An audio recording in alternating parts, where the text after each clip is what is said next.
यहाँ अनेक संशयहरू प्रकट भइरहेका छन्। मेरो विनम्र आग्रह छ सम्मान्य सभामुख मार्फत मान्य सांसदज्यूहरूलाई अलिकति पढ्दिने कष्ट गरिदिनु होला। संघीय लोकतान्त्रिक गणतन्त्रात्मक शासन प्रणालीको सुदृढीकरण सरकारको मार्गदर्शन हुनेछ। हामी यही फ्रेमबाट अगाडि जाने हो। गर्वका साथ भन्छौँ हामी लिबरल डेमोक्रेटिक पार्टी हौँ। हामी सामाजिक न्याय सहितको उदार अर्थतन्त्रमा विश्वास गर्छौँ। हामी कम्युनिस्ट होइनौँ। हामी नव उदारवादी पनि होइनौँ। हामी कम्युनिस्टको आवरणमा क्रोनी क्यापिटलिस्ट पनि होइनौँ। त्यसैले कित्ता काट स्पष्ट छ। बलियो राज्य हुन्छ।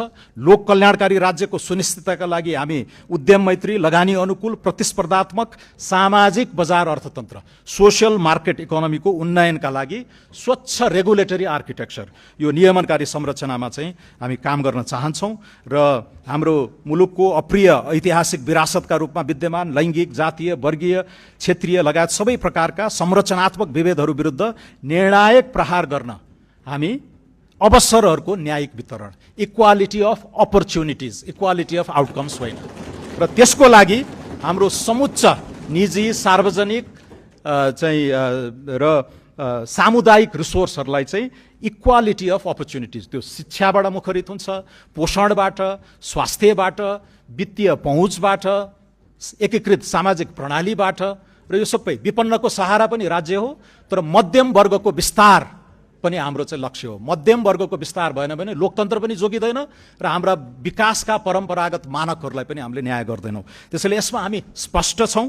इक्वालिटी अफ अपर्च्युनिटिज लगायतका विषयहरूमा त्यसको न्यायिक वितरण पनि, पहुँच पनि र उपयोगमा पनि हामी जोड दिनेछौँ। नेपालको इतिहास, सनातन सभ्यता, धार्मिक सांस्कृतिक विविधतामा आधारित सहअस्तित्व र पारस्परिक सम्मान लगायतका विषयमा हामी स्पष्ट छौँ र यो नै राष्ट्रिय स्वतन्त्र पार्टीको दार्शनिक धरातल हो, अर्थ राजनीतिक सामाजिक धरातल हो। त्यसैबाट प्रेरणा लिएर हामीले यसलाई छोडेका छैनौँ। धेरै भन्नु छैन, तर हामी जिम्मेवार राजनीतिक दल हौँ र राज्यको अविच्छिन्नतामा हामी विश्वास गर्छौँ। 50 वर्ष अगाडि सुवर्ण शमशेरले पहिलो बजेट ल्याउँदा पनि त्यहाँ उल्लेख गरिएका शब्दहरू शिक्षा, स्वास्थ्य, पूर्वाधार, सार्वजनिक ऋण, अनुदान, खानेपानी यिनै हुन्। 50 वर्षपछिको नीति कार्यक्रम वा बजेटमा आउने शब्दहरू पनि शिक्षा, स्वास्थ्य, पूर्वाधार, सुशासन, आधुनिक प्रविधि, अब एआईले कहाँ पुर्याउला त्यति बेलासम्म यिनै हुन्। त्यसैले शब्द हेरेर कन्टिन्युटी भयो भन्नु चाहिँ अलि अति सहयुक्तिपूर्ण हुन्छ जस्तो लाग्छ।